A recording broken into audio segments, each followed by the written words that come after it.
tells Clark this, and Clark is just like, oh, you know, I don't like to keep, you know, they all figure out why Clark does it. So Brainiac brings him to the present where Lois and is at the dance, and she did some lady questions her like why, who's she here with, and she says Clark, and uh then the lady asks brings up all this old shit like, oh, she thought that, you know, Chloe and Clark would be together because they made a good couple, and then he dated Lana, and Lana was supposed to be like, I guess she was the most perfect girl in school, even though in my head she wasn't all that, but she was a perfect girl in school. She was the cheerleader, so you know they thought, you know, Clark did good by, you know, choosing her. And then when it came down to Lois and Clark, it made it seem like, you know, does he even like you? Like that's how she came out. She came out mad nosy, but you know, Lois held her own for a little bit until she said that shit. So you can give props to Lois for that, you know. And then she's standing there by her. Lois stands there by herself. The lady walks away, and then this old classmate that Clark fought back in the day over Lana, because I guess he mutated. He had some insect shit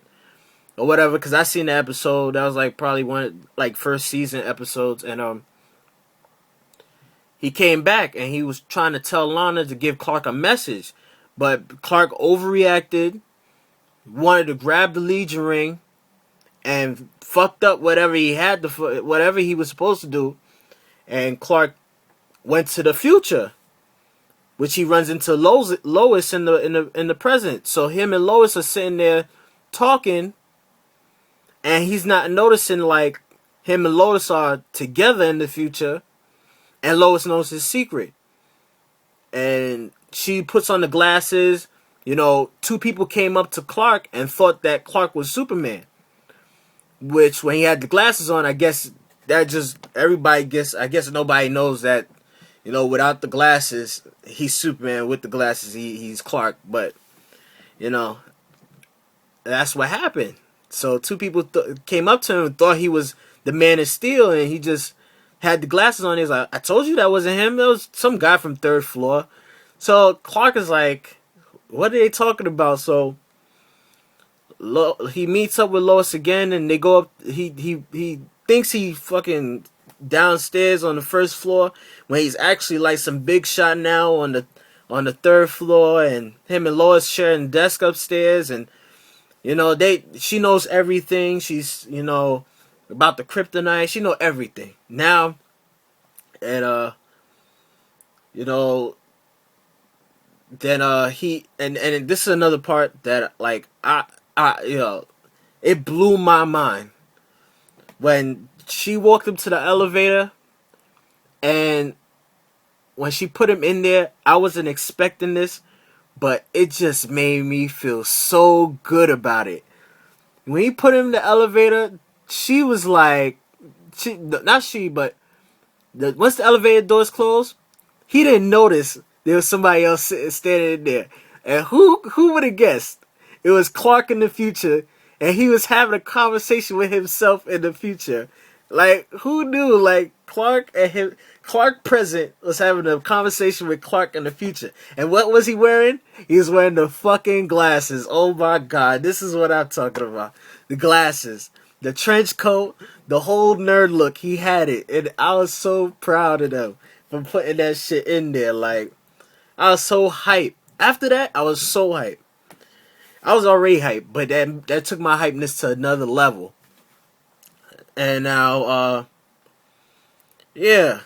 After that, but Clark in the future, he was demanding. Like, he was telling the present Clark, like, look, you go do this, I'm gonna go do this, and you better meet me on the roof right now.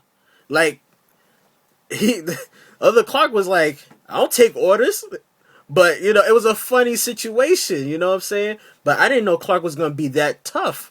You know what I'm saying? He got more confidence. He's more like, you know, taking on his role. So I was just so proud of that man.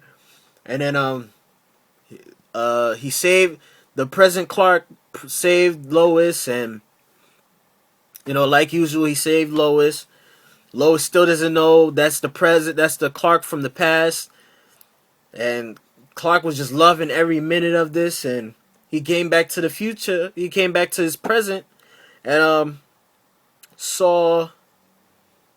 And they left off where the dude from his past that he fought was telling Lois that he thanks Clark for knocking some sense into him, because he had a mean streak, and he's glad that Clark was there to like really help him, because if it wasn't for Clark, who knows what would have happened. So he comes back, he tries to dance with Lois or whatever, but they dance gets cut short. Then you see like the whole, like I was saying, some of these trailers let you know what happened. Like the trailer, the like I was saying, the Shield trailer lets you know what happened, what's gonna happen in like 2 more episodes. So him kneeling in front of Jonathan Kent's graveyard, his tombstone was like in the trailer for Shield. So we gotta pay attention to those trailers, because a lot of those trailers are like, they'll let you know what happens like 2-3 episodes down. So he's just like letting go of his past. He puts his father's watch in the ground with his father. And then he's wearing that jacket, which I'm so proud he's wearing that jacket. If you're not gonna wear the suit, wear that damn good looking jacket. I want one of them fucking jackets, even though, it won't look right, but that fucking jacket was suiting him right. And after that, he met up with Lois in the barn, and we all seen this scene where he's like dancing with her in the barn, and he says, "I love you." He finally, lets her know exactly how he feels about her, and then he's just ready to let go, and he's just ready to go forward. And I'm so proud that the people that are writing the script for this episode, it just made me happy that it felt so much like a Superman moment. And then I didn't expect, like, when they were dancing, I guess he started to like let go, and he started floating with her, which that caught me off guard, and I started clapping, because I was like, yes, he's going to become that Man of Steel, and we all going to love him, and we all going to love it, and it's just going to be the greatest. And there was no complaints about this episode. This episode was good. It was kind of better than, I think it was a little better than Lazarus. You know what I'm saying? I think Lazarus and that shit hit in the same league. So, they got another episode coming up next week, which I'm going to have to complain about a little bit, because here they go throwing these little extra stupid ass episodes out there. Lois gets possessed.